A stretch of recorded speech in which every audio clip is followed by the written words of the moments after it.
fucking fight back.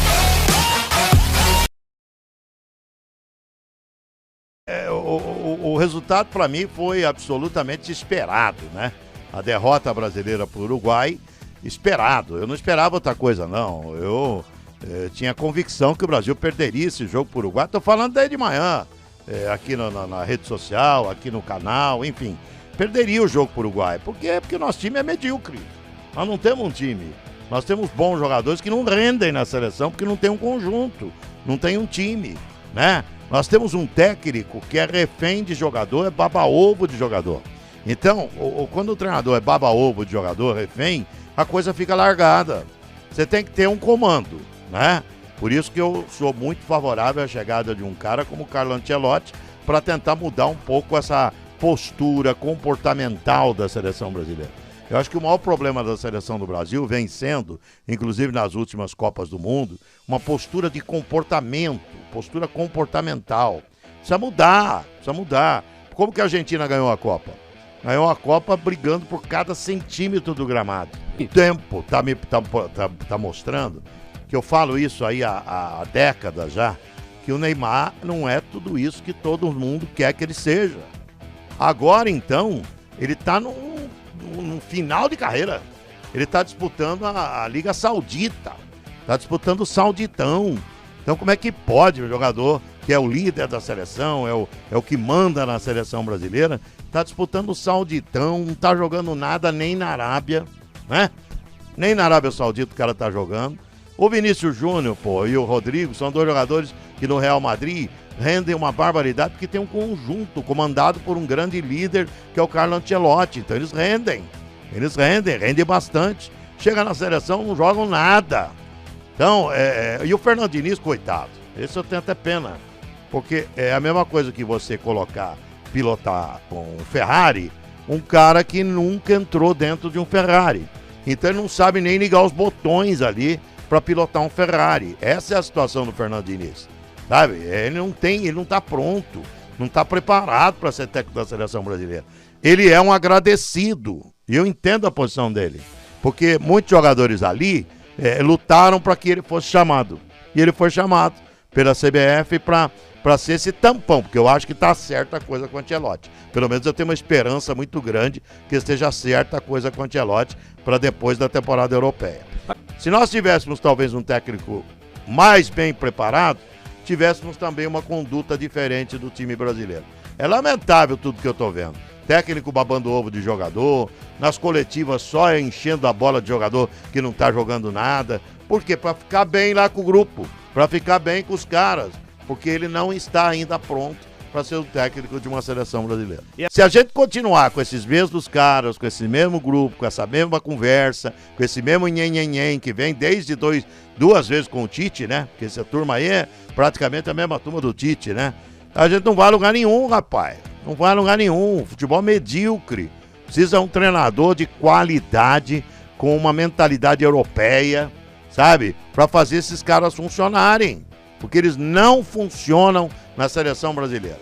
Não tem treinador no futebol do Brasil que esteja dando jeito numa seleção brasileira. Então, por isso que eu sou totalmente favorável a uma chegada de um Ancelotti, um cara desse nível, para comandar uma seleção do Brasil. Talvez aí mude a postura do jogador brasileiro, mude a conduta, mude a disposição dentro de campo. Porque se o cara não jogar bem, sabe o que o Ancelotti faz? Não convoca mais. Seleção brasileira perde uma invencibilidade de 37 jogos pelas eliminatórias. E perdeu de maneira categórica. Não é que, poxa, poderia ter tido sorte maior? Não, não poderia. Foram só notícias ruins, praticamente, a começar pela lesão que parece ser grave de um dos seus principais jogadores, se não o principal jogador, o Neymar, que saiu no final do primeiro tempo. Foi uma bagunça. E o Brasil perdeu para a seleção do Uruguai por 2-0. Boa noite. Boa noite, Paulo. Boa noite, Calçade, Birner, fã de esportes. Eu sempre tento ver o copo meio cheio, estava tentando procurar uma coisa positiva. Não consegui. Não achou água. Nem aquele destaque individual, alguém que... Porque, por exemplo, o jogo da Venezuela, você conseguiu pescar alguma coisa, a personalidade do Ian que entrou bem e tal. Hoje, nada, absolutamente nada. O Brasil, como você destacou, não perdia 37 jogos em eliminatórias, não perdia para o Uruguai em eliminatórias desde 2001, o jogo da estreia do Filipão, né, o gol de pênalti do Magalhães. Nesse intervalo, conseguiu algumas goleadas sobre esse mesmo Uruguai, mas hoje não chegou nem perto de criar alguma coisa, nem perto de levar perigo, enfim, nem perto de merecer um resultado diferente. O Uruguai, que a gente imaginava que fosse um jogo que tivesse a cara dos dois treinadores, né? Mas o Uruguai, num raro momento em que o Bielsa aceitou negociar um pouco as suas convicções, né, fez o Brasil cair na sua armadilha, e com algumas no Uruguai, sim, várias atuações destacadas, positivas, em especial o Darwin, que foi um tormento para a defesa brasileira, não só pelo gol, sai com uma vitória que é super importante e que dá muita moral para o começo do trabalho. Em relação ao Brasil, quero deixar uma reflexão, né? Será que foi uma boa ideia para o Brasil ter um técnico part-time, diriam os ingleses, em tempo parcial para esse início de eliminatórias? Já que as pessoas acham que o ciclo não conta, o tempo não está sendo usado para muita coisa, né? Paulo Calçade, tudo bem? Boa noite. É uma situação muito delicada do Diniz, mas isso todo mundo sabia, todos sabiam que quando você divide, né, você divide. Está lá e cá, e o problema é não estar em nenhum lugar.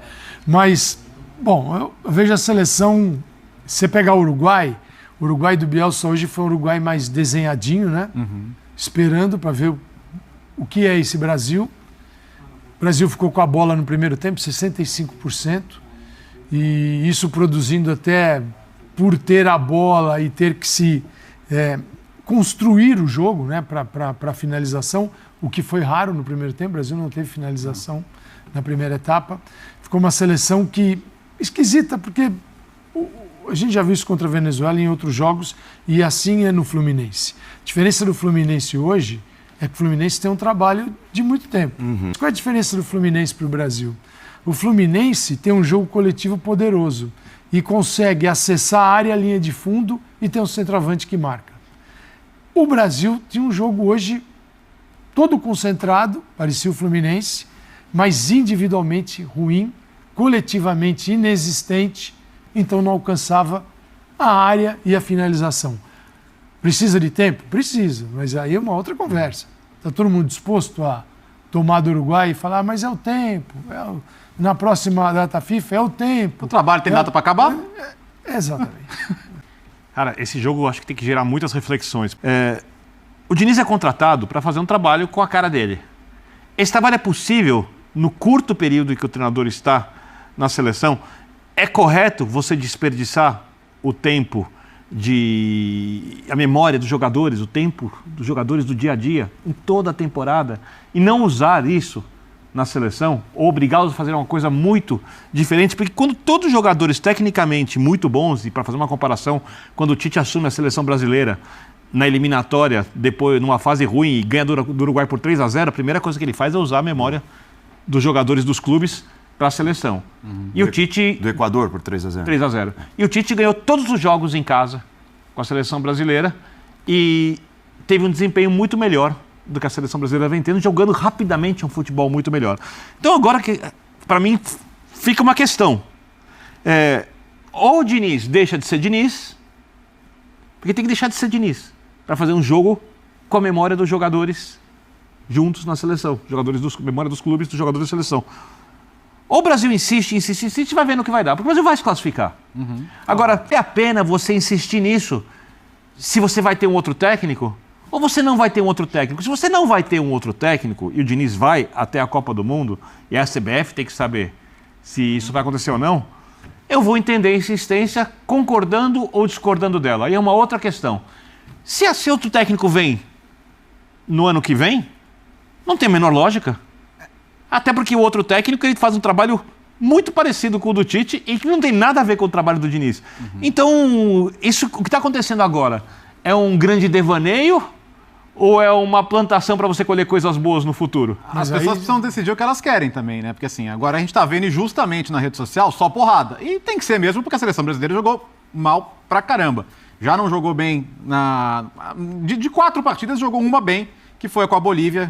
Mas quando terminou a Copa do Mundo, né, com uma seleção que perdia pouquíssimo e sofria pouquíssimos gols. Elogiada por nós, inclusive depois da derrota. Então, mas a reação geral era, mas Nossa, que grande coisa ter feito um ótimo ciclo, né? Dominar as eliminatórias, isso não serve de nada, isso qualquer um faz. O qualquer um faz, a gente já tá vendo que é mentira. Mas a discussão era, não, o que vale é só a Copa do Mundo. Então tá bom, cara, se for só a Copa do Mundo, atura aí. Quando chegar a Copa do Mundo, a gente vê se dá certo ou não. É isso. Né? Então, o que a gente espera da seleção brasileira? Um futebol bem jogado, vitórias e vamos ver o que dá na Copa do Mundo? Ou só vamos ver o que dá na Copa do Mundo? Porque pode ser também. O ciclo do último título mundial foi desastroso. Trocas de técnicos, derrota para o Uruguai, classificação na última rodada contra a Venezuela e chegou na hora, tudo deu certo. Valeu a pena, então? Ok. Mas eu ainda acredito em processo, eu ainda acredito que é melhor você fazer todo o ciclo bem e isso vai aumentar a sua chance de chegar bem. O ponto é que, assim, qual que é o ciclo? O ciclo é Diniz até junho e depois Ancelotti? Ou o ciclo é Diniz até junho e aí lá a gente vê se o Ancelotti vai cumprir a palavra ou não? Né? Ou existe realmente, como disse o Birner, dentro da CBF uma ideia de que, gente, vamos considerar a possibilidade dele ficar porque a gente não tem a menor ideia se o Ancelotti vai vir ou não. Porque essa dica não vem de lá. Toda vez que é perguntado e falar, não, eu sou técnico do Real Madrid. O que ele vai falar de diferente disso? Ele é técnico do Real Madrid. Ele é técnico do Real Madrid. O Calçade conhece bem a imprensa de Madrid. Essa conversa não existe lá. Então. O Ancelotti no Brasil não é uma coisa que... O Ancelotti está indo para o Brasil, eles não estão nem aí. Hoje eu vejo que o Diniz é esse treinador rondando, essa figura, a sombra do Ancelotti, é mais para assim, toca tranquilo aí que tem um cara chegando, tá bom? E internamente se der certo, fica. Se não, se não der certo, então já havia a ideia de um treinador estrangeiro. Então, muito obrigado, até logo. É um jeito de você defender. Essas suas indagações, elas servem para uma mesa redonda como a nossa, mas não para uma mesa de clube de futebol no Brasil e nem de CBF. Ah, lógico. Você foi para um Ali é nível, planejamento. você foi para um nível técnico de ideias e planejamento que não existe isso no futebol brasileiro. Que este joga de que jeito? Saiu do Tite no estilo, veio Diniz, é uma revolução no sentido que é totalmente diferente Uma mudança radical. do que havia sido feito na seleção brasileira e é diferente do que eles fazem no dia a dia de seus clubes. Na Europa, você transmite o jogo desses caras todos. A gente transmite. É outro tipo de jogo. Agora, como produzir este jogo em que o time se agrupa num lado do campo e desta troca de passes e movimento você gera profundidade e ataca a área, isso você vê no Fluminense, com o Paulo Henrique Ganso, com o John Arias. O Cano te dá essa possibilidade. O Brasil não tem um centroavante que faça isso hoje. Não tem, né? E não tem essa ideia que é alguém que centralize o jogo e o outro que tem um movimento para avançar no espaço e receber a bola. O que o Brasil fez quando se juntou, e isso foi 100% do tempo? O cara pega uma bola e tenta fazer sozinho. Ah, toda hora. Sozinho. Toda hora. Sozinho. Ele pega a bola sozinho. Ele sozinho. Quando você recebia a bola nesse jogo, não tinha companheiro do lado. Tinha alguém tentando fazer sozinho. Então, para alcançar isso, são jogadores do mais alto nível, né?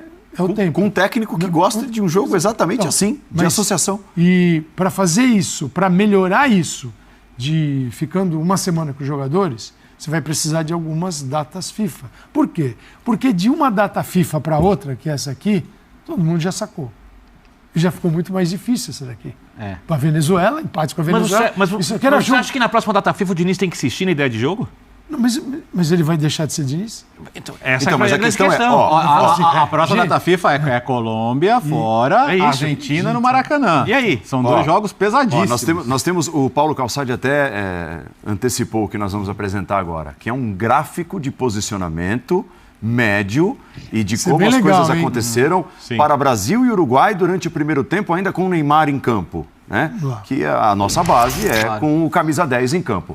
Dá uma olhada, guarde na memória a seleção brasileira. Bom, primeiro ponto ali, tem um 5 à frente do 10, tá? Então o Casemiro, na média, no primeiro tempo, foi mais avançado que o Neymar. E o Bruno Guimarães veio sair para fazer a saída de jogo. E tudo do meio para a esquerda. Mas isso tem uma explicação. Primeiro você olha que o time está todo do lado esquerdo, do lado direito uma faixa vazia. Então, isso que todo mundo já falou aqui. O que acontece? O Brasil, 65% de posse de bola. O Uruguai não baixou na área dele para marcar. Teve momentos que subiu para marcar o Brasil, mas o jogo ficou nesse jogo de faixa central. Certo.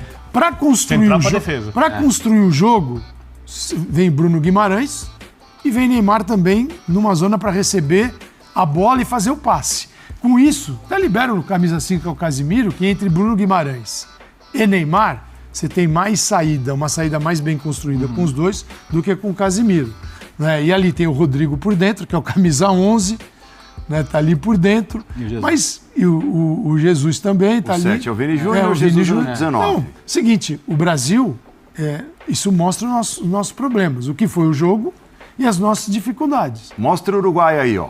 Quer ver? Nós vamos colocar. Olha o desenho do O Uruguai. vai colocar pra gente. Dá uma olhada na organização do Uruguai, na diferença Do Uruguai. a diferença da distribuição. E com mais presença no campo de frente. Olha inclusive, assim, pra destacar, quanto mais grossa a linha, mais passes trocados entre os dois jogadores Maior a conexão. que estão conectados. A pergunta que eu quero fazer é: por que o Bielsa pode deixar de ser Bielsa?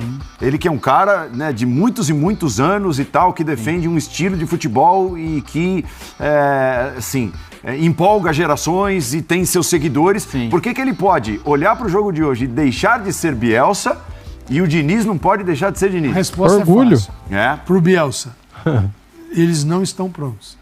E serve pro Brasil também. Se eles não estão prontos, como é que eu jogo? E aqui, rapaziada, sobre a lesão do Neymar hoje, no jogo contra o Uruguai. Aqui no GE, o atacante Neymar deixou o estádio Centenário em Montevidéu de muletas após sofrer grave lesão no joelho esquerdo. Ele teve uma torção no fim do primeiro tempo, da derrota do Brasil por 2-0 para o Uruguai. Substituído aos 48 minutos, o camisa 10 saiu do campo de maca chorando. O vídeo aqui que se abrir toma um strike maroto. O atacante voltará ao Brasil e fará exames em São Paulo nesta quarta-feira, para um diagnóstico mais detalhado da lesão. O médico da seleção, Rodrigo Lasmar, reiterou que é preciso esperar o resultado dos testes para saber se os ligamentos foram afetados. Aí tá aqui, falando que eles fizeram todos os testes e serão repetidos de 24 horas. Então aí, tem aqui. Aí contando aqui, vai dar pra saber quando o Brasil chegar nessa quarta-feira. Valeu, rapaziada, tamo junto. Oh, will you fucking fight back?